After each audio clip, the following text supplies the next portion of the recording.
আসসালামু আলাইকুম। উইমেন এক্সপ্রেসের নিয়মিত লাইভে আপনাদের সবাইকে স্বাগত জানাচ্ছি। আমরা প্রতি মাসেই এর আগের মাসে পড়া বইগুলো নিয়ে আমাদের গ্রুপে যারা আমাদেরকে আপডেট জানান, তাদের বইগুলো নিয়ে কিংবা তাদের কিছু আলোচনা নিয়ে আমরা উপস্থিত হই আপনাদের কাছে। তো অগাস্টের বই নিয়ে যে আলোচনা, সেখানে আজকে আমাদের সাথে আছেন ডক্টর সারওয়ার জাবির। আসসালামু আলাইকুম। ওয়ালাইকুম আসসালাম রাহমাতুল্লাহি ওয়া বারাকাতুহু আপু। তো আমরা একটু শুরুতে তোমার কাছ থেকে তোমার পরিচয় শুনি। পরিচয় দেওয়ার মতন আসলে কিছু নাই। একদম সোজাভাবে বলতে গেলে আমি একজন ডাক্তার পেশায়। সাইকিয়াট্রি নিয়ে স্পেশালাইজেশন এর জন্য পড়াশোনা করছি এবং ট্রেনিং কমপ্লিট করেছি। বিশেষজ্ঞ হতে চাই আরকি সাইকিয়াট্রিতে। ব্যাস এইটুকুই। আর আরেকটু ডিটেইলস বলতে গেলে আমার একটা ছোট্ট মেয়ে আছে। আ একজন মা, একজন ডাক্তার এবং একজন গৃহিণী। যথেষ্ট। আমরা আশা করছি যে আমরা যেই নিয়ত নিয়ে তোমাকে আজকে এখানে আ আ দাওয়াত দিয়েছি, তার মধ্যে তোমার এই পরিচয়গুলার সবগুলাই ইনক্লুডেড আমার মনে হয়। আ এগুলো সবগুলোই আমাদের কাজে লাগবে ইনশাআল্লাহ। একটু তোমাকে পরিচয় করায় দেই। মানে আমরা আমরা যেভাবে কাজ করি সেটা হচ্ছে আমাদের গ্রুপে অনেকেই হচ্ছে পোস্ট দেয়। হ্যাঁ?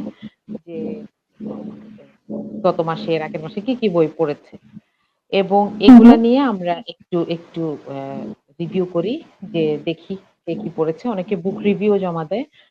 আর এরপরে হচ্ছে প্রত্যেক মাসে যিনি সেরা অ্যাক্টিভিস্ট হন এবং যিনি একটা লেখা যেটা অনেক বেশি পাঠকপ্রিয়তা পেয়েছে, এরকম ২ জনকে আমরা সেরা অ্যাক্টিভিস্ট এবং সেরা লেখক ঘোষণা করি।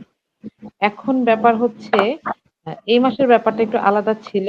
তো আমি একটু এক সুযোগে আমাদের এ মাসে যারা আমাদের সাথে বই শেয়ার করেছেন তাদের বইগুলো একটু দেখিয়ে আসি। তারপরে আমরা এই মাসের ব্যাপারটা আলাদা করে বলব। যদি ইনশাআল্লাহ। স্ক্রিন দেখা যায়, ওকে। এই মাসে আমাদের সাথে নিজেদের পড়া বই শেয়ার করেছেন ২ জন। মার্জিয়া তাবাসসুম আপু ২ টা পোস্ট দিয়েছেন। একটা হচ্ছে তিনি তাজউদ্দিন আহমেদ নেতা ও পিতা তাজউদ্দিন আহমেদের বাংলাদেশের ১ম প্রধানমন্ত্রী আমরা জানি। তাজউদ্দিন আহমেদের লেখা তার মেয়ের লেখা শারমিন আহমেদের 'তাজউদ্দিন আহমেদ নেতা ও পিতা' এটা নিয়ে খুবই সুন্দর একটা রিভিউ দিয়েছেন এবং যারা এই বইটা পড়েন নাই তাদের কাছে এই রিভিউটা পড়লে মনে হবে আমি এখনই পড়তে বসে যাই। আমি একটা জায়গায় একটু সুন্দর করে আপুর একটা মতামত আমি একটু পড়ে শোনাতে চাই যে, পাঠকের অন্তর চোখ দিয়ে অনুধাবন করতে বললে বলতে পারি যে ব্যক্তির একপাক্ষিক বিবেচনায় লিখিত রূপ হচ্ছে এই বইটি।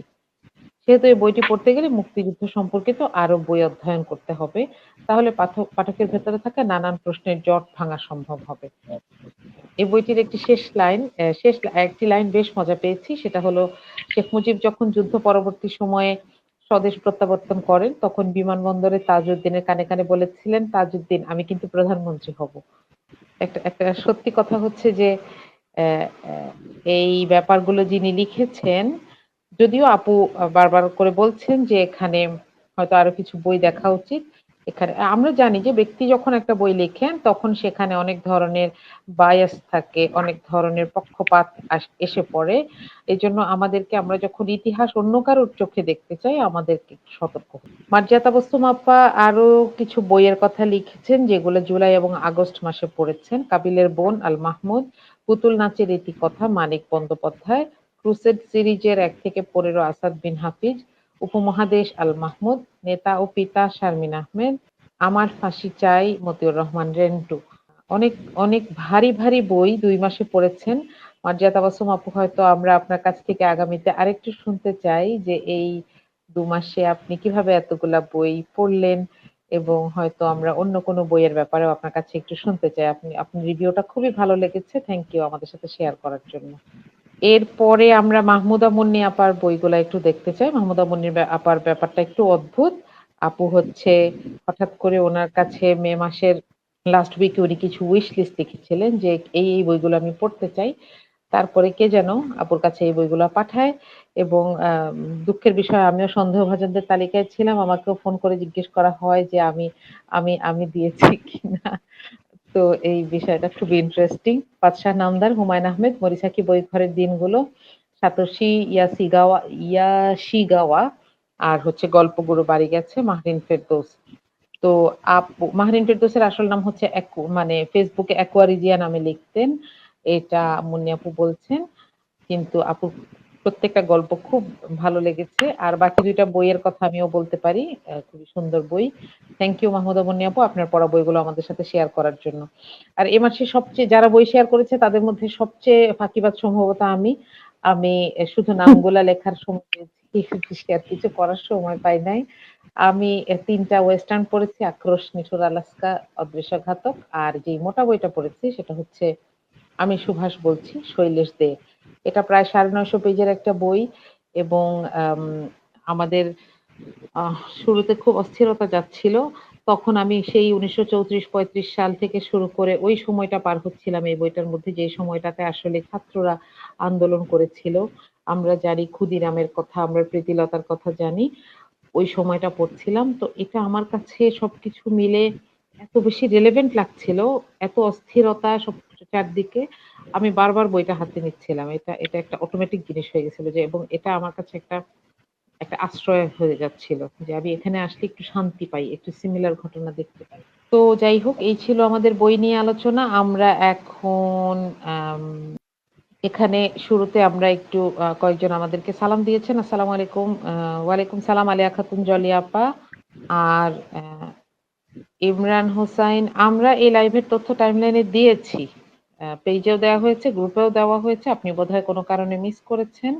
আমাদের যে বিষয়টা নিয়ে আলোচনা সেটা শুরুতে একটা কথা বলি। আমাদের যিনি সেরা লেখক থাকেন, আমরা সাধারণত সেরা লেখক বলতে যে পোস্টটাতে অনেক বেশি রিঅ্যাকশন হয় বা কেউ পড়ে, শেয়ার হয়।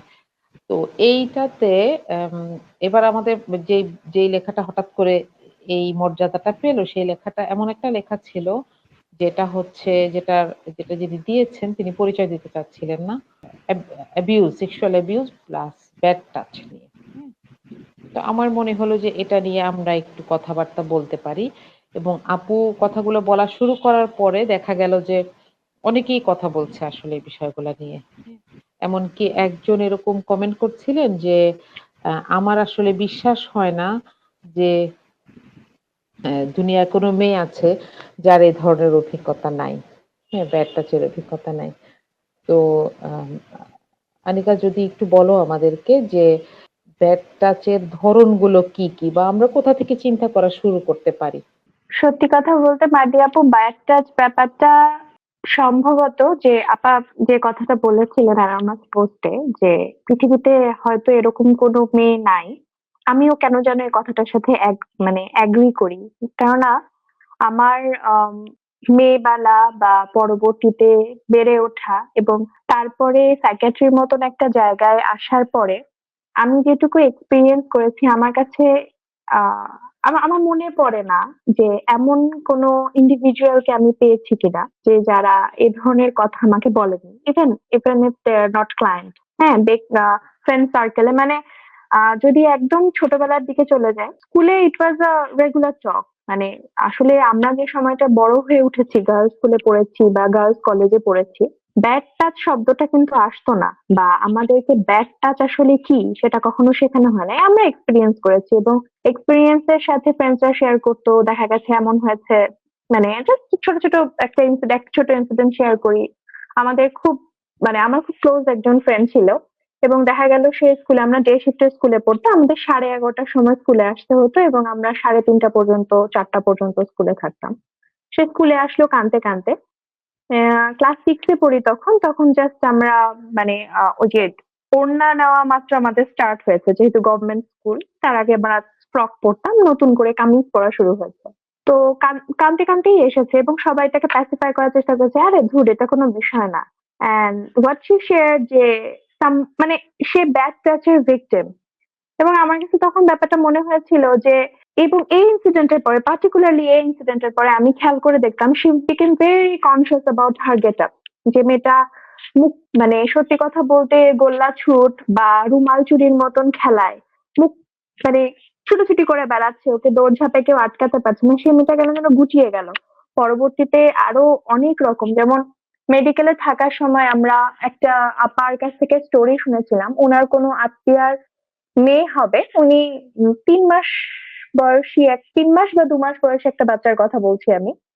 একজন মেল রিলেটিভ এসছেন, মা বাচ্চাকে পাশে শুইয়ে রেখে মানে মেহমানের জন্য নাস্তা আনতে গেছেন এবং কিছুক্ষণ পরে বাচ্চাটা প্রচন্ড কান্নার শব্দে উনি ছুটে আসেন। ছুটে আসার পরে উনি পাশে কোনো মেল রিলেটিভ কে দেখতে পান না, মানে যার কাছে আর কি বাচ্চাটাকে বসিয়ে রেখে গেছিলেন সেরকম মানে বাচ্চাটাকে মানে সেই রিলেটিভ কে আর উনি পান না। But when she removed the diaper there was stain of blood. So বাচ্চাও কিন্তু আসলে সেফ না, ফিমেল বাচ্চাও কিন্তু আসলে সেফ না, এবং এই স্টোরি গুলো আমরা পরবর্তীতে বারবার ধাপে ধাপে অনেক ভাবে পাই।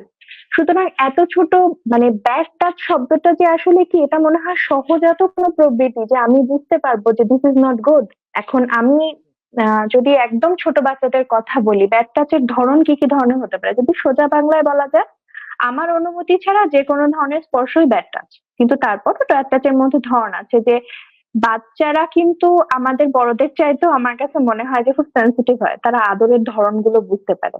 গালে হাত দিয়ে আদর করছি, ফাইন, ইটস ফাইন, মাথায় হাত বুলিয়ে দিলাম, পিঠে হাত বুলিয়ে দিলাম, কিন্তু এখন কিন্তু যখনই দেখবেন আপনি কনসিয়াসলি মা বা একেবারে ক্লোজ রিলেশন ছাড়া যদি বাচ্চাদেরকে আপনি তার আইডেন্টিটি বা বিশেষ করে প্রাইভেট পার্টের দিকে যখন হাত যায়, তারা কিন্তু এমনিতেই কনসিয়াস হয়ে যায়। ব্যাড টাচ বলতে আসলে সম্ভবত যদি আমরা বলি 5টা এরিয়া আমরা মার্ক করে দিই। এখন বিভিন্ন জায়গায় সোশ্যাল মিডিয়া বলেন বা এগুলার মানে প্রচার হওয়ার কারণে এখন সবাই অনেক সচেতন হয়েছে। যেমন আমার মেয়েকে যখন আমি প্রথম স্কুলে দিই, she was not even allowed to get a hug from the teachers. মানে আমার কাছে যেটা মনে হয়েছে যে it was a over precaution, but still I would respect their decision, যে তাদের কথা ছিল যে বাচ্চারা যেন কোনোভাবে আনকমফোর্টেবল ফিল না করে। ব্যাড টাচে যদি এক্সটেন্ড বলা যায়, যে 5টা এরিয়ার কথা বলা হয় যে দিস ইজ গুড টাচ, গালে হাত দিয়ে আদর করছি, দিস ইজ গুড টাচ, মাথায় হাত দিয়ে প্যাট করছি, এটা গুড টাচ, শোল্ডারে হাত দিয়ে প্যাট করছি, গুড টাচ, হাতে হাত দিয়ে প্যাট করছি, গুড টাচ, এবং ব্যাকে প্যাট করছি, ব্যাস এইটুকুই, মানে ট্যাপ করার মতন, এই 5টাকে গুড টাচ বলা হয়। কিন্তু এর বাইরে যদি কেউ, এখন ব্যাপারটা কিছুটা এরকম আসে যে অনেক সময় তো আমাদের কালচারে, বাইরের কালচার গুলোতে এরকম না থাকলে আমাদের কালচারে কিন্তু চুমু খাওয়া ব্যাপারটা আছে। গালে একটু চুমু দিলাম ছোট বাচ্চাদের, বা থুতনি ধরে একটু আদর করলাম, এটা আমি বলতে পারি যে ওকে সেফ। বাট এর চাইতে বেশি যেখানে আমার বাচ্চা আনকমফোর্টেবল ফিল করছে, আমি কারো কাছে বসতে যাচ্ছি না, পাশে বসতে যাচ্ছি না, কারো কোলে আমি বসবো না, কেউ আমাকে জোর করে আদর করছে বা চুমা দেওয়ার চেষ্টা করছে বা আমাকে বলছে চুমা দিতে, আমি এটাতে কমফোর্টেবল না, আই থিঙ্ক এই এক্সটেন্ট গুলোকে ব্যাড টাচ বলা যায়। পিঠের উপরে পিঠে বিনা কারণে অনেকক্ষণ ধরে আমরা হাত দিচ্ছি, বা সামনের পোর্শনে আমরা বুকে হাত দিচ্ছি, বা পেটে বা জেনাটালিয়ার দিকে যাচ্ছে, বা ইনার থাই বা পায়ে, যেখানে আমার বাচ্চা কমফোর্টেবল না, সেটাই আমার কাছে মনে হয় যে ব্যাড টাচ। আমার মনে হয় আমরা যারা শুনছি তাদের কারো কাছে এই বিষয়গুলা নতুন না। কিন্তু মাঝে মধ্যে আমাদেরকে এগুলাকে ভার্বালাইজ করতে হয়। কারণ হচ্ছে আমাদের যখন আরেকজনকে বোঝাতে হয়, তখন এটার সংজ্ঞাটা ক্লিয়ার থাকাটা জরুরি। আমরা যখন আমাদের সন্তানদেরকে শিখাবো, এবং এখানে একটা ইম্পোর্টেন্ট দিকে আমি নজর কাটতে চাই। সেটা হচ্ছে যে এখন সময়টা এরকম যে শুধু যে মেয়ে বাচ্চারা এটা রিপোর্ট করছে সেটা না। তাই না? এবং আমি দেখেছি যে এটা আগেও ছিল। এটা সবসময় ছিল। বিশেষ করে আবাসিক যেসব জায়গায় ছেলেরা থাকে, হ্যাঁ? সেসব জায়গায় ছেলেদের বিভিন্ন রকমের এক্সপেরিয়েন্স হয়, এবং মেয়েদেরও এটা হয়। আমি রিসেন্টলি একটা বই পড়লাম ইংলিশ, সেটা থেকে মুভি হয়েছে। আমি একটা কারণে নাম বলতে চাচ্ছি না। তো এইটারও মূল ব্যাপারটা ছিল এটা যে এই ছেলেটাকে ছোটবেলায় ব্যাড টাচ করা হতো। তার মায়ের এক বান্ধবী। এ কারণে তার কিছু পার্মানেন্ট ড্যামেজ হয়ে গেছে। হ্যাঁ, হ্যাঁ, সে তার পার্টনারের সাথে কোনো নরমাল বিহেভিয়ার চিন্তা করতে পারত না। হ্যাঁ, এবং সে নিজের জন্য এরকম একটা নরমাল একটা দুনিয়া বানায় ফেলছিল। যার কারণে যেভাবেই হোক এরপরে দেখা যায় যে একটা মেয়ে আস্তে, আস্তে এই জায়গাটাকে চেঞ্জ করে দেয়। হ্যাঁ? তো সবাই তো আর সবসময় এই আম অ্যা এই mister that princess miss story princess K also, পায়। এই এই এই এই ধরনের প্রিন্সেসের কনসেপ্টটাই তো কেমন ভয়ঙ্কর, তাই না? যে কেউ সে চেঞ্জ করে দিবে, বিকজ যতই এগুলা স্টোরি বুকে আসুক, মানে এই জিনিসগুলো এমন যে একদম পার্মানেন্টলি ইমপ্রিন্টেড হয়ে থাকে, এবং খুব ভালো সেশন, এবং এখানে ব্যাপারটা থাকে কি শুধুমাত্র যে একজন দক্ষ কাউন্সিলর বা সাইকিয়াট্রিস্ট বা সাইকোলজিস্ট তাকে হেল্প করছে, ব্যাপারটা তা না। এখানে পেশেন্টেরও আগ্রহ থাকতে হয়। এখন কেউ যখন মানে তার ড্যামেজের এক্সটেন্টটা এই পর্যায়ে চলে গেছে যে সে ওটার মধ্যে, মানে ব্যাপারটা কিরকম, আমাদের ব্রেনে তো আসলে প্রচুর ডোপামিন সিক্রেট হয় যখনই আমরা সেক্সুয়াল প্লেজার ফিল করি, এক্সাইটেশন, ডোপামিন সিক্রেট হচ্ছে। ডোপামিন ইজ লাইক দ্য, মানে আমার মজা লাগছে, হ্যাঁ আমি এটার এন্ড জানি না, আমি সব সময় প্লেজারটাকে পেতে চাইবো। ইটস নট লাইক অক্সিটোসিন যে আমি কাম ফিল করছি বা মানে সুকুন ফিল করছি, ব্যাপারটা কিন্তু সেরকম না। I need excitation. মানুষ পর্নোগ্রাফি যাচ্ছে, সরি আমি কিছু শব্দ ইউজ করবো হয়তো, ব্লিপ ব্লিপ টাইপ শব্দ হতে পারে, বাট আই থিঙ্ক মোটামুটি অ্যাডাল্ট কন্টেন্ট হলেও সবাই, যেহেতু লাইভে যারা দেখছেন তারা সবাই অ্যাডাল্ট এবং সচেতন, এই কারণে আমি একটু দুঃসাহস দেখিয়ে ফেলছি, because these are the taboo topics. এই শব্দগুলো আসলে ট্যাবু ওয়ার্ড, এই শব্দগুলো ইউজ করা যায় না।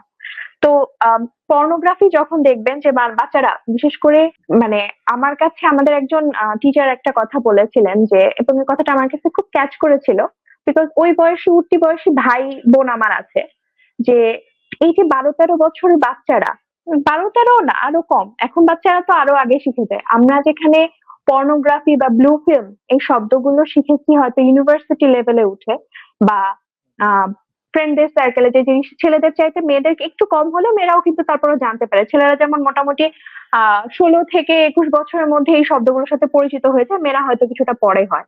উনি বলছিলেন এখন এখন রেশিওটা কিছুটা এরকম হয়ে গেছে যে 10 থেকে 12 বছরের বাচ্চারাই বা একটু বড়, তাদের কাছে এই যে, মানে তাদের যদি ব্রেনের এখন এমআরআই করা হয়, তাহলে দেখা যাবে তাদের ব্রেন থেকে কি পরিমাণ ডোপামিন থেকে একটা পিইটি স্ক্যান আছে, ঠিক আছে?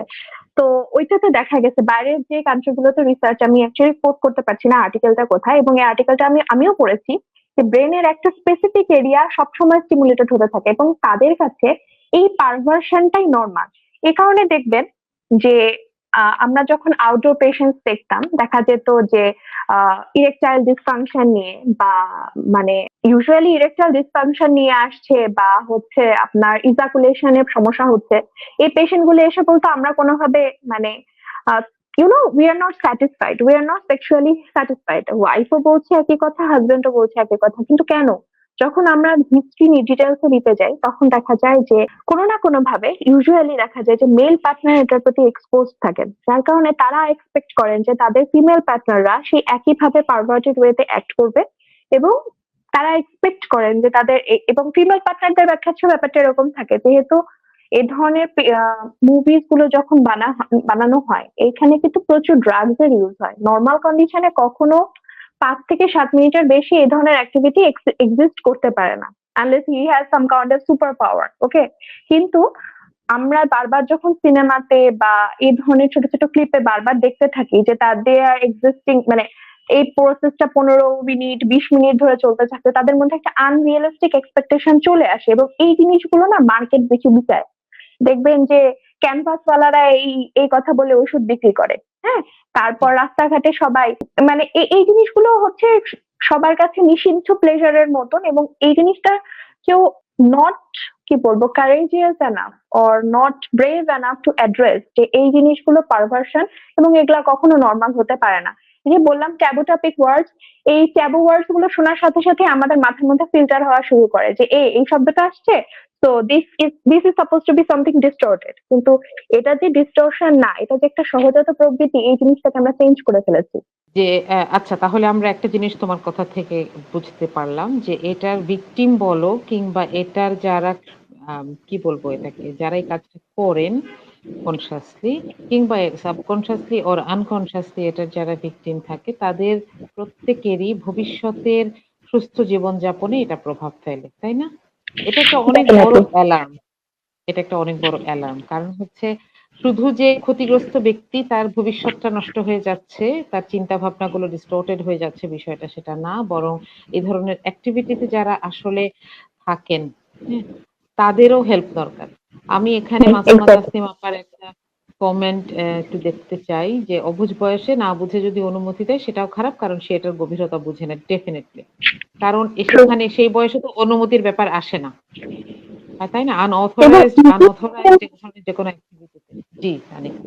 এবং ইজি ভিকটিম সাধারণত এই বয়সের বাচ্চারাই হয়, সেটা ছেলে হোক বা মেয়ে হোক। হ্যাঁ, মানে জি। যারা আসলে, কি বলবো, মানে শয়তান তো সব জায়গাতেই থাকে। এখন এটা আপনি নিজের নাফসের কন্ট্রোল হারানো বলেন বা শয়তানের ওয়াসওয়াসা বলেন বা সামথিং ইউ কল পারভার্সন, এটা এক্সিস্ট করে।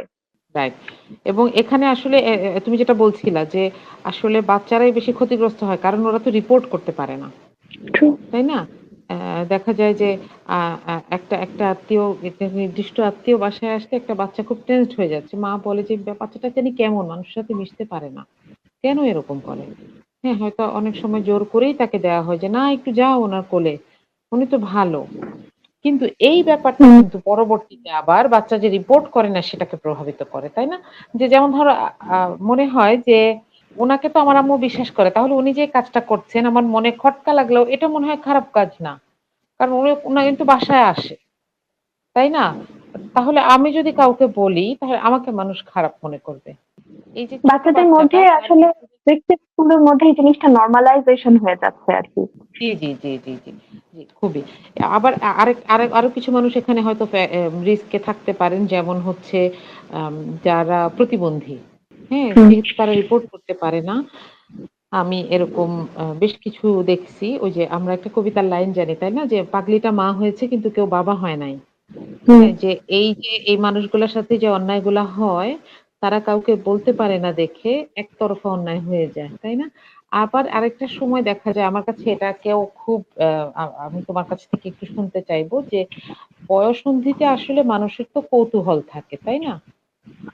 হুম। তখন যদি মানে নিজের বডি নিয়েই অনেক কৌতূহল থাকে। নিজের এবং অপোজিট জেন্ডার এর। তখন মানুষ যখন অ্যাবিউজ এর শিকার হয় তখন কিন্তু মাঝে মধ্যে এটার মাধ্যমে সে এক ধরনের প্লেজার কিংবা তার কৌতূহলের এক ধরনের কি বলে এটাকে? অ্যান্সার পেতে পছন্দ করে। যার কারণে বোঝার আগেই সে হয়তো এটাতে ইনভলভ হয়ে যাচ্ছে। এইটাকে দেখা যায় একটা সময় যদিও ওই যে আমি আবার আপার কমেন্টটা মনে হচ্ছে যে আসলে একটা সময় মানুষ বলে যে সেও তো দোষী। তাই না? যে এই বাচ্চাও তো দোষী, বাচ্চা কিছু বলেনি। আচ্ছা আপা আরেকটা কমেন্ট করেছেন, এটা নিয়ে আমি তোমার কাছে ওই প্রশ্নটা নিয়ে যাবো। সেটা হচ্ছে যে, আমার বোন খুলনা মেডিকেলে আছে। রিসেন্ট একজন পেশেন্ট এসেছিল ছেলে শিশু। সে তার মেইল শিক্ষক দ্বারা বিরোচিত হচ্ছে।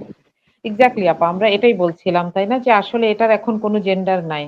এ এ এটা ছেলে-মেয়ে সবার সাথে হচ্ছে। তো তুমি যদি আমাদেরকে একটু বলো যে বয়ঃসন্ধিতে আমরা যে আসলে আমাদের বাচ্চাদেরকে সাপোর্ট করব কিংবা আমাদের ছোট বাচ্চাদেরকে সাপোর্ট করব আমরা বাবা-মা হিসেবে বা আত্মীয়স্বজন, প্রতিবেশী, টিচার এই জায়গাগুলো থেকে আমরা কি, কি জায়গায় সচেতনতা তৈরি করতে পারি এবং শুধু তো তৈরি করলে হয় না, এটার ফলো আপ লাগে, তাই না? আমরা কিভাবে এটা করতে আচ্ছা, থ্যাংক ইউ আপু। আমি একটু সময় নিয়ে এটাতে একটু কথা বলতে চাই।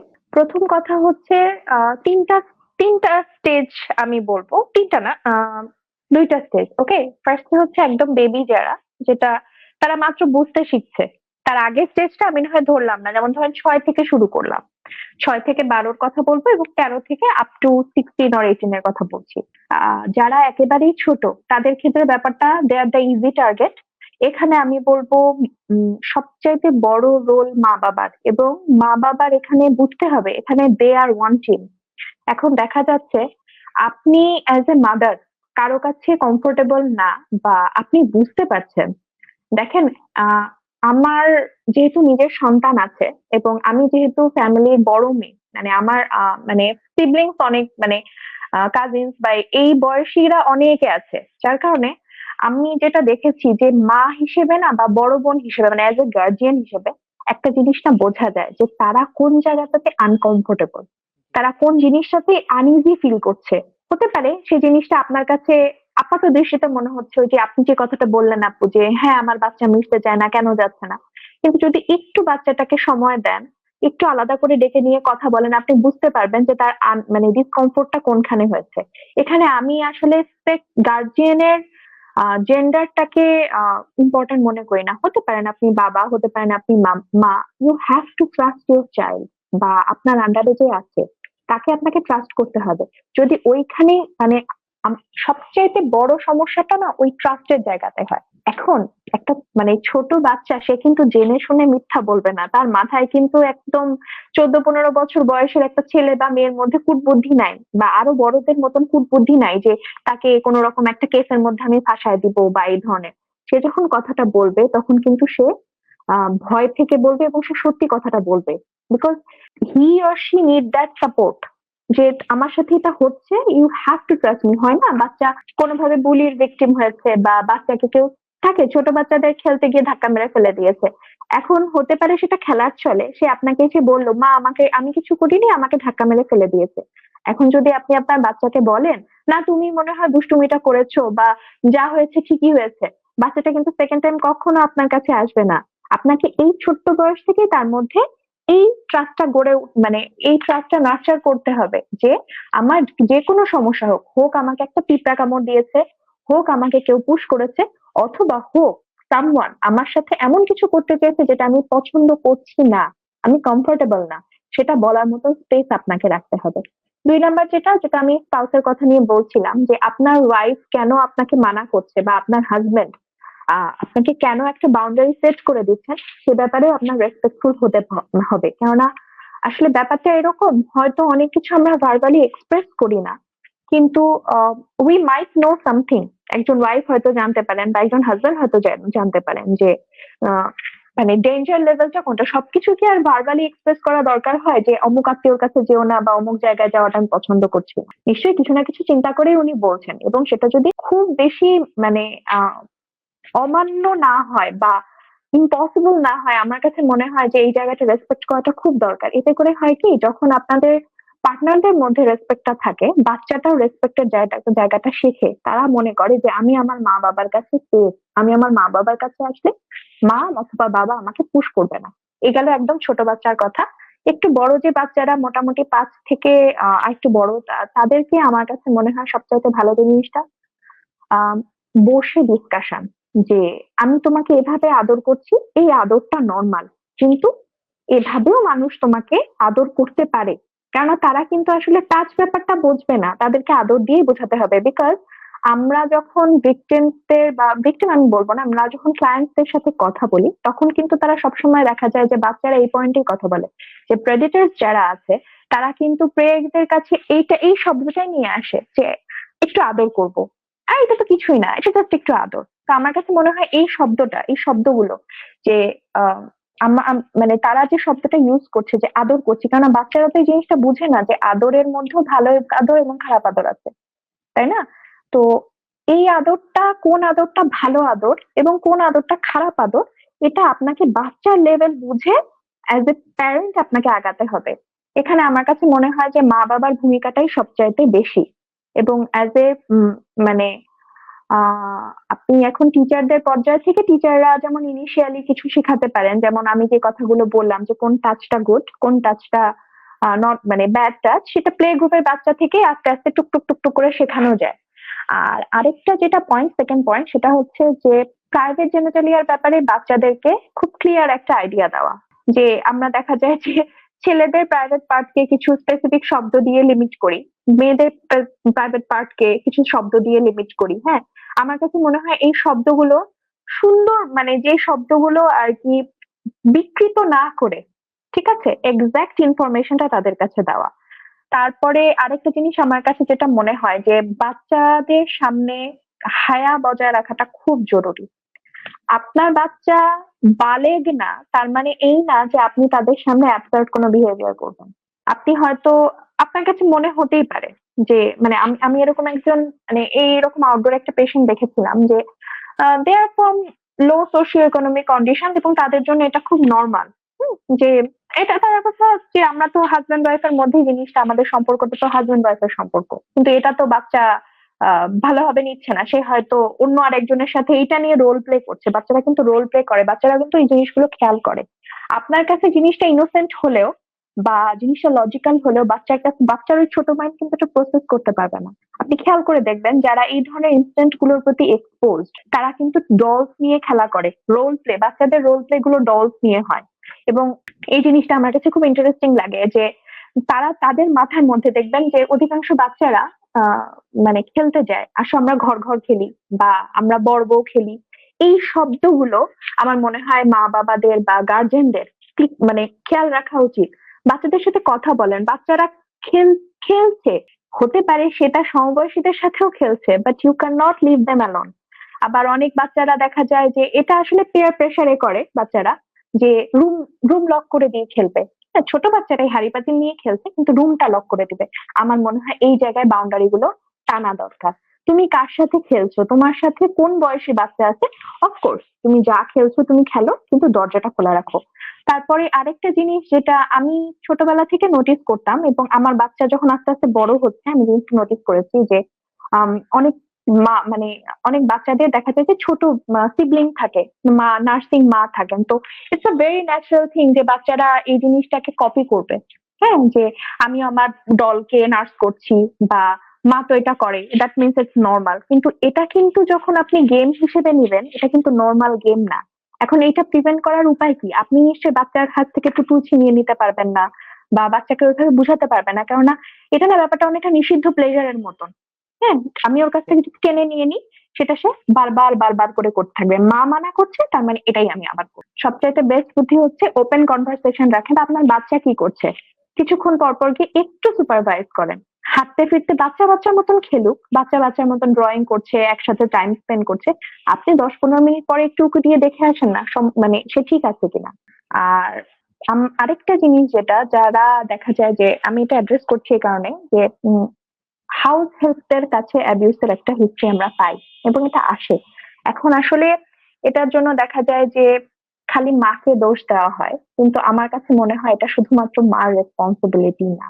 হ্যাঁ, আর এখন আসলে মানে সোশ্যাল কন্ডিশনটাই এমন হয়ে গেছেন যে মানে মা বাবা দুজনকেই বাইরে কাজ করতে হচ্ছে, এবং এই জিনিসটা আজকে এরকম না।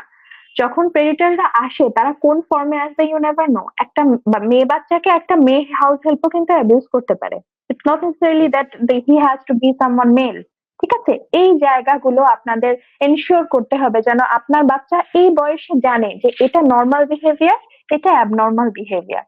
আরেকটা পয়েন্টে আমি একটু বলতে চাই যে বাচ্চাকে কিছু জিনিসের লিমিটেশন করে দেওয়া। তুমি কারোর সামনে ড্রেস চেঞ্জ করবে না, এবং আমরা অ্যাজ এ গার্জেন, মানে অ্যাডাল্ট পার্সন, আমরা যেন কখনো তাদের সামনে ড্রেস চেঞ্জ না করি, বিকজ তাদের মাথার মধ্যে কিন্তু এটা নিয়ে কিউরিয়াসিটি আছে, তাদের বডি পার্টস গুলো নিয়ে কিন্তু তাদের কিউরিয়াসিটি আছে। এখানে জিনিসগুলোকে হাইড না করে আমার কাছে মনে হয় যে বডি পার্টস গুলোর ব্যাপারে ক্লিয়ার কাট যদি একটা আমরা আইডিয়া দেই যে এই জিনিসটা এরকম, ছেলেদের এরকম থাকে বা মেয়েদের এরকম থাকে, ইটস নর্মাল। আমার কাছে মনে হয় বাচ্চারা এই জিনিসগুলো খুব ইজিলি নেয়। মানে আমরা আসলে কেন যেন কমপ্লিকেটেড করে ফেলি। বাচ্চাদের সাথে কথা বলতে গেলে দেখা যায় যে আসলে জিনিসগুলো এতখানি কমপ্লিকেটেড না, তারা খুব ইজিলি প্রসেস করে। ইউনো, লাইক আপনার বিড়াল আছে বাসায়, বিড়ালের বেবি হচ্ছে, এটা কিন্তু তাদের কাছে খুব normal.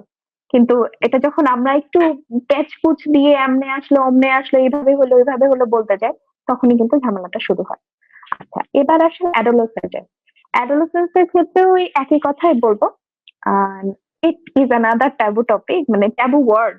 Sex education, sexual activity কিরকম বা পজিশন কিরকম, হ্যান ত্যান, এগুলা শেখাচ্ছেন। It's not that. Sex education means you are making that person aware of his or her identity. এটা তার আইডেন্টিটি।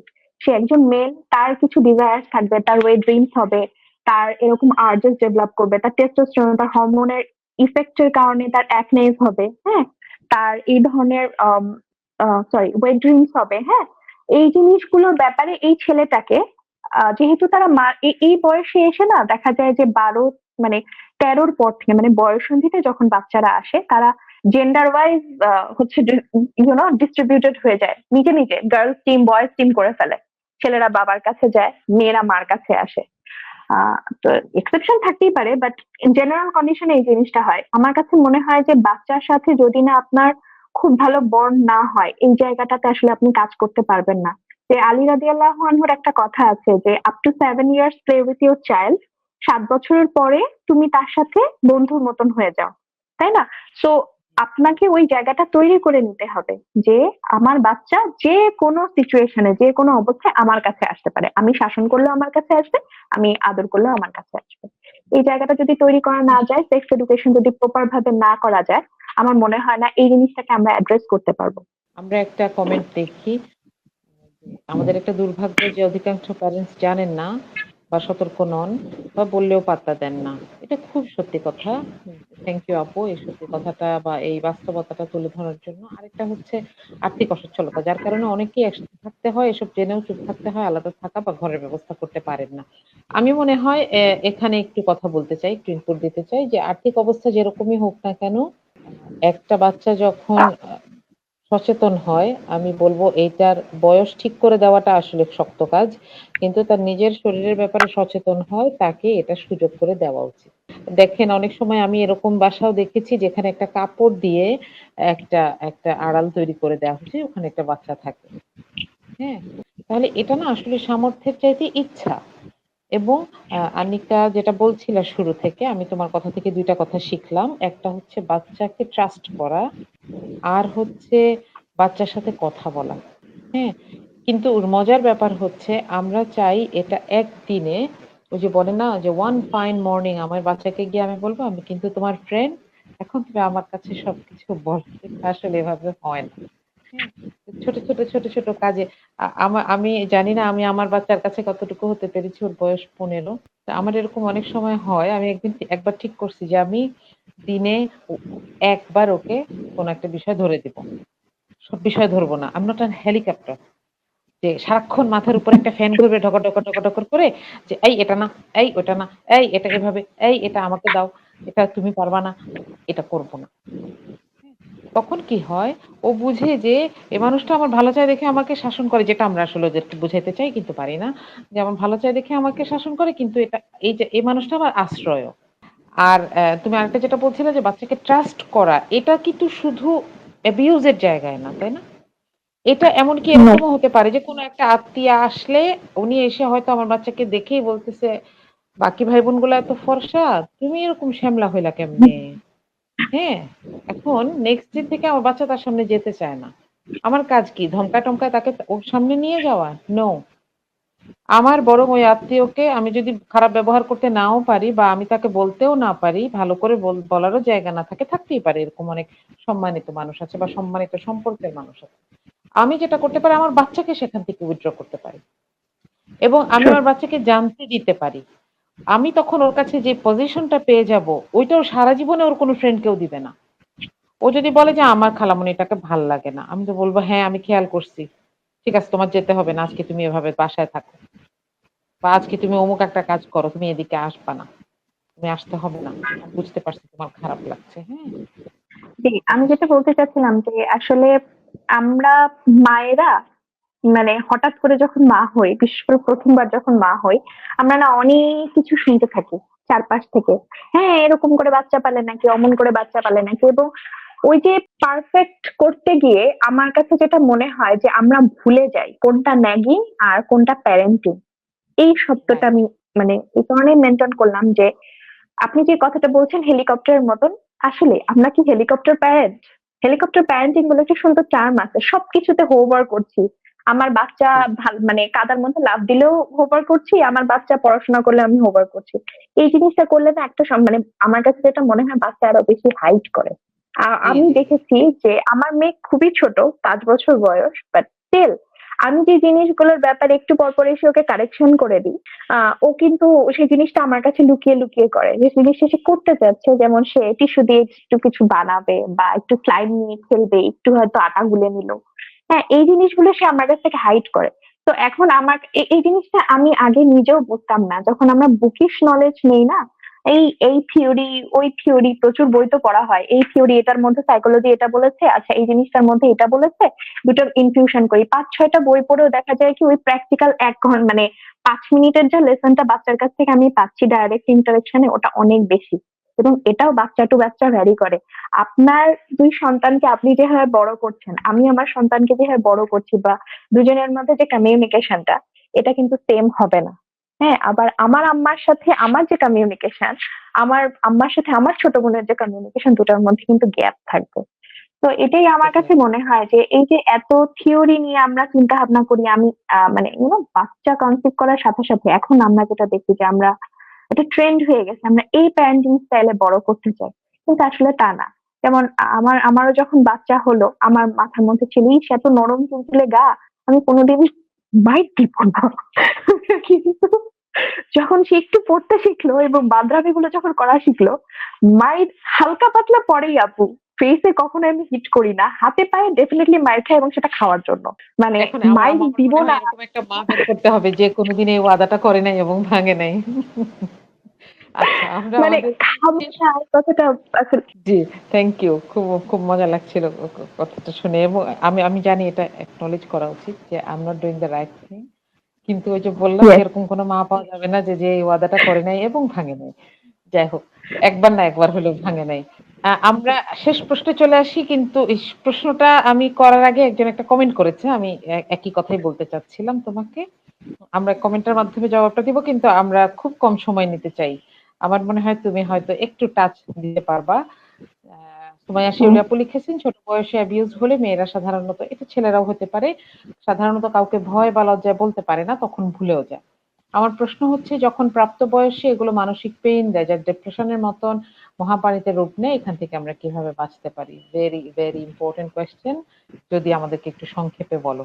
আচ্ছা, একদম সংক্ষেপে বললে প্রফেশনাল হেল্প নেওয়াটা সবচাইতে ওয়াইজ। কেননা এটা আসলে ডিপ্রেশন না, এটা বেসিক্যালি পিটিএসডি বা পোস্ট ট্রমাটিক স্ট্রেস ডিসঅর্ডারের মতন ভয়াবহ জিনিসও চলে যেতে পারে। এবং এই জায়গাগুলোতে দেখা যায় যে শুধু কাউন্সিলিং না, এখানে সাইকোলজিস্ট লাগে, সাইকিয়াট্রিস্টেরও হেল্প লাগে কখনো কখনো, যে মানে ওষুধও খেতে হবে এবং সেই সাথে সাথে কাউন্সিলিংও করতে হবে। কোন পর্যায়ে আপনারটা আছে এটা বোঝাটা খুব দরকার।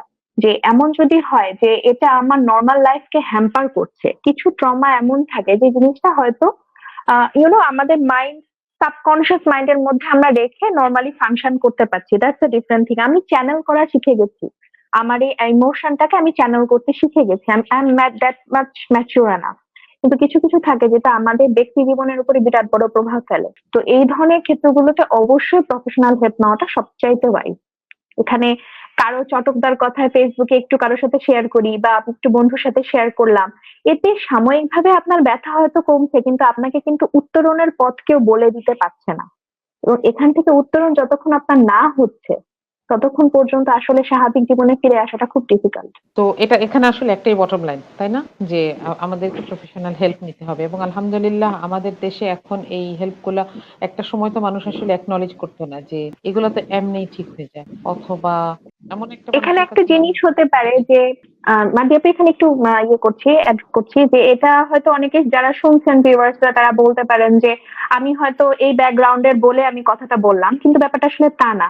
দেখেন, আমি যখন আমার একটা ফ্রেন্ডকে বলছি বা সাপোজ আমার বড় বোনকে বললাম বা আমার ছোট বোনকে বললাম, তার সাথে কিন্তু আমি সিক্রেট, আমার একটা সিক্রেট শেয়ার করছি। She is or he is becoming a part of my secret, কিন্তু সে আমার কিছুটা সময়ের জন্য হয়তো আমাকে প্যাসিফাই করতে পারবে। কিংবা এমনও হতে পারে দুর্ভাগ্যবশত আমরা হয়তো এমন শত্রুরূপী কোনো বন্ধুকে বলে দিলাম যে পরবর্তীতে বড় হয়ে যাচ্ছি যখন, তখন সেই তথ্যগুলোই আমার ব্যক্তি জীবনে বা আমার প্রফেশনাল জীবনে ইউজ করে আমাকে মানে কি বলবো, ম্যানিপুলেট করার চেষ্টা করলো বা কন্ট্রোল করার চেষ্টা করলো। এই ধরনের ব্ল্যাকমেলের হিস্ট্রি আমরা দেখি। এখানে প্রফেশনাল হেল্প নিয়ে যেটা হয়, যারা আসলেই সেই লেভেলের প্রফেশনাল তারা কিন্তু এই সিক্রেটটাকে হিডেন রাখে, তারা কিন্তু এগুলা কারোর সামনে এক্সপোজ করেন না, কনফিডেন্সিয়াল থাকে এই জিনিসটা। এবং তাদের কাছে না জিনিসগুলো শেয়ার করাটা আরো ওয়াইজ হয়, কেননা যারা এই ধরনের মানে সার্কামস্টেন্সেসে পড়েন, অনেক কিছু দেখা যায় তথ্যগুলো ওনারা সম্পূর্ণ রকম ভাবে দিতে হেজিটেট করেন। কোন এক্সটেন্ট পর্যন্ত তারা ভিকটিম হয়েছেন বা তাদের ট্রমাটা কোন লেভেল পর্যন্ত। কিন্তু যখন আপনি একটা প্রফেশনাল কারোর কাছ থেকে সাহায্য নিবেন, তখন এই জায়গাগুলো অ্যাড্রেস করা, ইভেন আপনারও রিলিফ ফিল করাটা অনেক ইজি হয়। যে finally you are able to you are able to empty your cup. আপনার কাপ ফিল্ড, আপনি নিতে পারছেন না আর, কিন্তু এখন আপনি অন্য কোথাও গিয়ে পুট ডাউন করতে পারছেন। আমার কাছে মনে হয় যে বিনা কারণে একটা গ্লাসকে অনেকক্ষণ ধরে দাঁড়িয়ে আছি, আমার কাছে একটা না একটা টাইমে গিয়ে গ্লাসটা হেভি মনে হবে। তো এটা শুধু আমি এই ব্যাকগ্রাউন্ডের বলে না, এটা মানে একদম ব্যক্তি লেভেল থেকে আমি বলছি যে প্রফেশনাল হেল্প নেওয়াটা হচ্ছে সবচাইতে ওয়াইজ। এবং এখন প্রচুর মানে এনআইএমএইচ এ বলেন বা বিএসএমএমইউ তে বলেন ঢাকা, এবং মানে সরকারি হাসপাতালগুলোতে এখন সাইকোলজিস্ট বসেন, তারপরে প্রাইভেট ভাবে অনেকে প্র্যাকটিস করেন। আমার কাছে মনে হয় যে যাদের এ ধরনের ট্রমা আছে, সিরিয়াস ট্রমা আছে, I think they should go ahead and talk with the professional. Thank you very much. আমি এখানে একটা মজার কথা বলি। মানুষ জানো এগুলো অ্যাবিউজের কথা পরিচিতর চাইতে র‍্যান্ডম মানুষকে বলতে বেশি পছন্দ করে। হ্যাঁ, এটা আমি কেন বলছি ওই যে বলি। সিক্রেট শেয়ার কারণ হবে না। আমি এক্সাক্টলি কিন্তু দেখো একটা পরিচিত মানুষকেই আমি যেখানে এটা নিয়ে বিশ্বাস করতে পারছি না, সেখানে একটা র‍্যান্ডম মানুষকে বলাটা কত রিস্কি না? এবং দেখো, আমি সেদিন একটা মজার ট্রেন্ড দেখলাম, মানে বেশ কিছুদিন ধরে দেখছি, সেটা হচ্ছে যে কেউ মারা গেলে মানুষ তার সাথে তার খুব ভালো সম্পর্ক ছিল এটা দেখাইতে কি ইনবক্সের একটা জায়গা শেয়ার করে। এটা এমন একটা উম, ইম্যাচিউর কাজ আমার কাছে মনে হইলো। একজনের এমন একটা জিনিস শেয়ার হয়ে যাচ্ছিল, পরে আমাকে সতর্ক করে দেওয়ায় উনি এটা মুছে দিয়েছেন। তো এখন দেখো কোনো একটা উইক পয়েন্টে আমি হয়তো একজনকে একটা কথা বলে ফেললাম। উম, এটা সেই মিসইউজ করুক বা না করুক সেটা তো পরের চ্যাপ্টার। কিন্তু আমার মাথায় কিন্তু এখন নতুন আরেকটা কাপে একটা দুশ্চিন্তা আমি তৈরি করা শুরু করেছি। ও যদি কাউকে বলে দেয়। exactly. আমরা যদি এটাকে একটু টোটাল প্রসেসটাকে একটু সাম আপ করি তার আগে আমি একটা কমেন্ট একটু দেখবো। সুমাইয়া শিউলি আপু, জি, চাইল্ড অ্যাবিউজ সম্পর্কে গ্রামের মানুষ শুধু উদাসীন না। এটা হচ্ছে জিনের মতো। মানুষ মনে করে যে জিন বলতে কিছু নাই এরকম যে বলে না? বিষয়টা আসলে এরকম। হ্যাঁ? তো এটা নিয়ে আমাদের কাজ করার আসলে এক্সটেন্ট কম। জি? না মানে আমি বলতে চাচ্ছি তারা এটাকে একনলেজই করে না যে এই ধরনের এক্সাক্টলি কোনো ওই জিনিস আছে। জি, জি, জি। এর চাইতে বরং গিয়ে বলো যে ভূত আছে ওটা বিশ্বাস করবে। কিন্তু জিন আছে এটা বিশ্বাস করবে না। হ্যাঁ? মানে উদ্ভট, উদ্ভট জিনিসে বিশ্বাস করবে। এটা খাইলে এটা হয়, অমুক দিন বাইরে যাইতে হয় না। বাচ্চা পেটে থাকলে কোরবানি দেখতে হয় না। উদ্ভট, উদ্ভট কথাবার্তা আছে। কিন্তু একটা ভালো কথা বলতে যাও সেখানে অ্যাকসেপ্টেন্স না। আমি বলব যে এটা শুধু গ্রামের মানুষের ক্ষেত্রে না, এটা সবার ক্ষেত্রে আছে। হ্যাঁ? কিন্তু আস্তে, আস্তে সচেতনতা বাড়ছে। এই যে দেখেন আমরা একটু, একটু ছোট্ট করে প্রোগ্রাম করছি। এরকম আরো আসলে মানুষ কথা বলছেন এবং বড় পরিসরে এগুলো নিয়ে কথা হচ্ছে। যেটা আমাদের যে স্বাস্থ্য কেন্দ্রগুলো তারা এখানে ভূমিকা পালন করতে পারে। তো আমরা একটু সাম আপ করি শুরু থেকে যে আমরা কথা বলেছি আজকে হচ্ছে এমন একটা বিষয় নিয়ে যেখানে আমরা ব্যাড টাচ নিয়ে শুরু করেছি এবং এখানে যারা রিস্কি আমরা ৩ টা এরিয়া নিয়ে আলোচনা করেছি। একটা হচ্ছে যে যেই বাচ্চারা রিপোর্ট করতে পারে না, এই বয়সের বাচ্চা, প্রতিবন্ধী বাচ্চা কিংবা বয়ঃসন্ধি। এই ৩ বয়সের বাচ্চাদেরকে আমরা বলছি তাদের রিস্ক গুলোকে আমাদেরকে শুনতে হবে এবং আমরা যারা বাবা-মা আছি, হ্যাঁ, এখানে টিচার যেটা কি করবেন একটা প্রাথমিক জ্ঞান দিয়ে দিতে পারবেন কিন্তু ফলো আপ এবং সাপোর্ট এটা solely প্যারেন্টস এর উপরে যায়। স্পেশালি আমি বলব মায়ের উপরে যায়। হ্যাঁ? এজন্য আমাদের মাদেরকে অনেক বেশি জানতে হবে, ইনফর্মড থাকতে হবে। আর আমরা সাবধানতা শুরু করতে পারি যেখান থেকে সেটা হচ্ছে যে বাচ্চাকে শ্রদ্ধা করা, বাচ্চার কথাগুলোকে ট্রাস্ট করা এবং নিজেদের ঘরের ভেতরে হায়ার চর্চা করা। অর্থাৎ কাপড় বদলানো থেকে শুরু করে এটা হতে পারে একটা ছেলে বাচ্চা। কিন্তু সে কাপড় বদলাবে কিভাবে, সে কিভাবে তার কাপড়-চোপড় রাখছে এগুলার ব্যাপারে আমাদের ছেলে এবং মেয়েদের সামনে আমাদের নিজেদেরকে আগে রোল মডেল হতে হবে এবং এরপর আমরা তার কাছ থেকে এক্সপেক্ট করব। সবার শেষে আমরা যেটা দেখেছি যে কারোর সাথে এরকম কোনো ঘটনা হয়ে গেছে আমাদেরকে অবশ্যই প্রফেশনালের কাছে যেতে হবে। কিন্তু তার আগে কর্তব্য হচ্ছে আমার সমস্যাটাকে একটা সমস্যা হিসেবে দেখতে হবে। হুম? যেমন ধরেন আমাদের অনেকের চুল পড়ে। কিন্তু আমরা এটার জন্য কয়জন স্কিনের ডাক্তারের কাছে যাই? আমরা কি করি? হয় পার্লারে যাই, না হয় কাউকে বলি। আর বাংলাদেশে হচ্ছে যে আপনি একজনকে বলেন যে আমার ঠান্ডা লেগেছে, আপনি ৫০ টা ওষুধ পাবেন, ৫০ টা সাজেশন পাবেন। হ্যাঁ, ডাক্তার একটা বলবে। আর বাকি ৪৯ টা হচ্ছে মানুষ এটা খান, ওইটা লাগান, ওইটা মাখেন, ওইটা আ চাবান, হ্যাঁ, ঠিক হয়ে যাবে। তো এটা হয়, আমাদের হ্যাঁ? দেশে আমরা ডাক্তার বাদে বাকি সবাই ডাক্তার। এক্সাক্টলি হ্যাঁ, তো এখন আমরা যখন মানুষকে র‍্যান্ডম মানুষকে বলতে শুরু করি, কেউ বলবে, "এই এগুলো নিয়ে কথা বলবা না, কথা বললেই বাড়ে।" কেউ বলবে, "আসেন আপনি আমার কাছে সব বলেন।" এরপর সে এমন একটা পরামর্শ দিল যেটা আপনার জন্য ক্ষতিকর হলো। হুম? এজন্য জেনে বুঝে আগে আপনি এটাকে চাইলে একদম প্রাথমিক চিকিৎসা হিসেবে আপনি নিজেকে কি করতে পারেন যে হ্যাঁ, এটা একটা সমস্যা ছিল। আমাকে এখান থেকে সরে আসতে হবে। আমি সিদ্ধান্ত নেই আল্লাহর কাছে সাহায্য চাই। এবং যখন আমি দেখব যে আমি এটা ভুলতে পারছি না কিংবা আমার কোনো একটা কাজে, আমার কোনো একটা আচরণে এটার প্রভাব আছে, তখন আমাকে এটার জন্য প্রফেশনালের কাছে যেতে হবে। নইলে আমি একটা সময় হয়তো আমার পার্টনার, আমার পরিবারের সাথে কোনো অবিচার করে ফেলব। তাই না? তো অনেক, অনেক ধন্যবাদ ডক্টর সারওয়ার জাবিন। আমরা হয়তো তোমার কাছ থেকে একদম শেষ একটা কথা শুনতে চাই, এরপরে শেষ করব।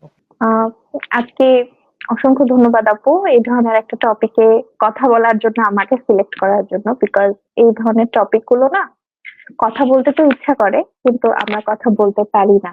চক্ষু লজ্জা বলেন বা সামাজিক লজ্জা বলো, কিন্তু আমি যেটা মনে করি এই জায়গাগুলোতে কথা বলা উচিত। আবার কথা বলতে বলতে জিনিসটাকে এ পর্যায়েও নিয়ে যাওয়া উচিত না যে আমরা হাইপার সেন্সিটিভিটি হয়ে গেলাম।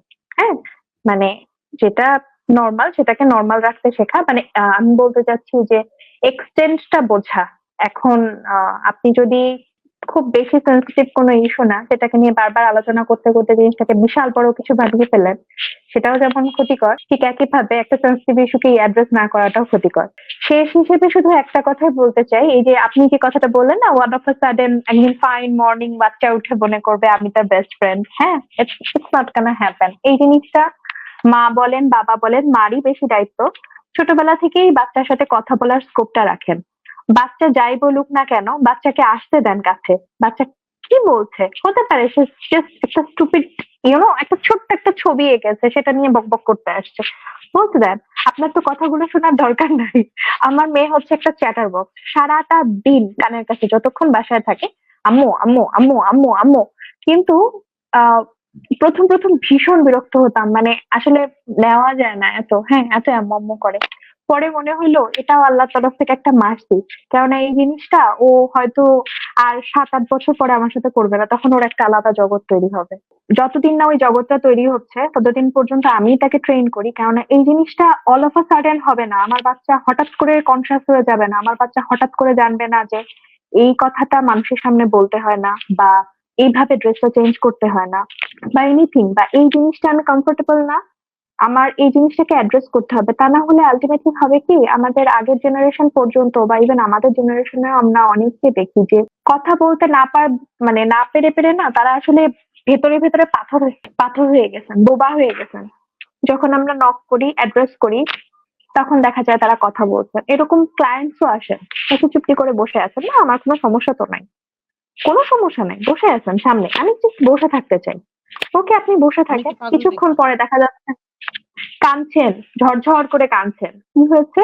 হিস্ট্রি চলে আসলো, 25 বছর বা 30 বছর আগের হিস্ট্রি। মানে এই জিনিসগুলো না, যতই মনে হয় যে একটু টিপ অফ, মানে truly tip of the iceberg, right. ভেতরে যে কতখানি বেদনা জমে আছে, এই জিনিসগুলো আসলে অ্যাড্রেস করার ক্ষমতা মনে হয় আমাদের হিউম্যানলি থাকে না। কেননা আমাদের কালচারে এটা সবচাইতে বেশি খারাপ যে জিনিসটা আমার কাছে মনে হয়, যে আমরা বাচ্চাটার দিকেই বা ভিকটিমের দিকেই মানে ইউনো ব্লেমটা ছুঁড়ে মারি।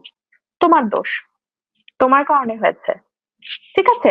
যেমন এই যে রিসেন্টলি কলকাতার, আপনি একটু, আমি আমি না হচ্ছে কমেন্ট করি না, আমি কমেন্ট গুলো পড়ি। এনি কাইন্ড অফ পোস্ট, বিশেষ করে লাস্ট 2 মান্থে যে একদম আমি বলবো যে আমার সাইকোলজি একটা বড় ধরনের চেঞ্জ আসছে অল অফ আ সাডেন, মানে সবাই মনে হয় এক ধাক্কায় অনেক বড় হয়ে গেছে। তো এই জিনিস আমি যেটা খেয়াল করে দেখলাম যে কমেন্ট বক্সটা যখন আপনি পড়বেন তখন আপনি অনেক কিছু জানতে পারবেন। এবং কমেন্ট গুলো পড়ে দেখেন যে কলকাতার আরজি কর হসপিটালের ইনসিডেন্ট নিয়ে আমি বলছি, আমি খেয়াল করে দেখলাম ওখানে খুব কম মানুষই আছে যারা মেয়েটার প্রতি সিম্প্যাথি থেকে বলছে। অধিকাংশই বেশ হয়েছে, এরকম জামা পড়েছিল বলেই ওরকম হয়েছে, কিন্তু মেয়েটার সাথে যে কি পরিমাণ ইনহিউম্যান আচরণ হলো সেটা কিন্তু নিয়ে কেউ আলোচনা করে না। তারপরে আমার আরেকটা জিনিস রিসেন্টলি অ্যাড্রেস হলো, সিলেট ক্যান্টনমেন্টে খুব সম্ভবত, মেয়েটার নাম একদমই মনে করতে পারছি না, আহ একজন মেয়ে তনু, তনু হচ্ছে ধর্ষণ হয়েছিল এবং পরে তাকে হত্যা করা হয়। তো এই কুমিল্লা প্রসঙ্গ ক্যান্টনমেন্ট। যখন এত বছর পরে, Comilla, right, sorry Sylhet cantonment বলে ফেলেছি। তো এতদিন পরে যখন ওই প্রসঙ্গ উত্থাপন হলো, সম্ভবত 2008-9 সালের দিকের ঘটনা, মানে অথবা এর পরবর্তী সময়ের ঘটনা, we were little, very little that. এবং আমি এখানে একটা জিনিস অ্যাড্রেস করতে চাই, সরি অ্যাড্রেস না, মানে আমি আমার পার্সোনাল একটা এক্সপিরিয়েন্স বলতে চাই। রাজশাহীতে 2002 অথবা 3 সালের দিকে মৌলি নামের একটা মেয়ের একটা ইনসিডেন্ট ছিল। মেয়েটা আমাদের স্কুলেরই ছিল, আমাদের স্কুলের ছিল, আমাদের এক ক্লাস জুনিয়র ছিল। তো ব্যাপারটা এরকম ছিল, স্কুলে গেছি, গার্লস গাইডের আপুদের সবার চোখ লাল, হ্যাঁ সবাইকে লাইন করে অ্যাসেম্বলিতে নিয়ে যাওয়া হচ্ছে। মানে আমরা কিছুই বুঝছি না। পরের দিনই অলিম্পিয়াডের কম্পিটিশন, আমরা ওইভাবেই প্রিপেয়ার করছি যে ম্যাথ অলিম্পিক্সে যাব। হঠাৎ করে কেন হেডমিস্ট্রেস সবাইকে বাসা থেকে ফোন দিয়ে ডাকালেন। অ্যান্ড মানে যখন আমরা জানতে পারলাম যে, এবং তখনও আমাদের ম্যাডামরা কাঁদছেন, আমাদের সিনিয়র আপু যারা আছেন, মানে 9-10 এর আপুরা যারা আছেন তারা কাঁদছেন, কিন্তু তারা কিন্তু কেউ অ্যাড্রেস করে আমাদের বলছেন না। আমরা তখন 6 অথবা 7-এ পড়ি, ঠিক আছে? তারা কিন্তু বলছেন না কি হয়েছে, ও আচ্ছা ও মারা গেছে, কেন মারা গেছে এটা কিন্তু আমরা জেনেছি আরো পরে, এবং সেটা কিভাবে খারাপ কিছু হয়েছিল কেউ কিন্তু এটা অ্যাড্রেস করে নাই। বা আমি জানি না তার বিচার এখন পর্যন্ত হয়েছে কিনা, যে তার বাড়িওয়ালা এবং তার বাড়িওয়ালার ছেলে দুইজন মিলে, মেয়েটা একা ছিল সম্ভবত, she was raped and she was brutally murdered. হ্যাঁ, এটার মানে আসলে কোনো মানে মামলা পরবর্তীতে করা হয়েছিল কিনা কিংবা একটা বিচার হয়েছিল কিনা আমি জানি না, কিন্তু এই ইনসিডেন্ট আমার ছোট মনে খুব দাগ কেটেছিল। আমার মনে পড়ে আমি তখনও এই জিনিসগুলো সম্পর্কে আমার কোনো রকম আইডিয়া নাই। আমি বাসায় এসে আব্বাকে জিজ্ঞেস করেছিলাম যে আব্বু ধর্ষণ মানে কি? অ্যান্ড আব্বা বেচারা, মানে আমার এখনো খুব লজ্জা লাগে যে আমার মানে ভদ্রলোক মানুষ আব্বু, উনাকে খুব আমি অপ্রস্তুত করে ফেলেছিলাম। আব্বু একটা কথা বলেছিলেন যে এটা তুমি ডিকশনারিতে একটু দেখে নিও, কারোর সাথে ফোর্সফুলি কোনো কিছু করাটাই হচ্ছে ধর্ষণ। তো মানে এই জিনিসটা তো আসলে আমরা প্রেজেন্ট করতে পারি নাই। এই জিনিসগুলো সম্পর্কে আমরা জেনেছি আরো বড় হয়ে, যখন 8 এ উঠেছি বা 9-10 এ উঠেছি তখন। কিন্তু ওই যে ছোটবেলার মনের মধ্যে একটা আলোড়ন তুলে দেওয়া যে এই ধরনের, এবং তখনও দেখতাম যে কোচিং এর ম্যাডামরা বা আমরা যে প্রাইভেট পড়তে যেতাম তাদের একটা কথা ছিল, নিশ্চয়ই মেয়েটারই কোনো দোষ ছিল। কিন্তু এইটা কারো মাথায় থাকলো না যে মেয়েটার আসলে কি দোষ থাকতে পারে। মেবি তার দোষ একটাই যে সে মেয়ে, বা ছেলেটার একটাই দোষ, সে হয়তো ছেলে।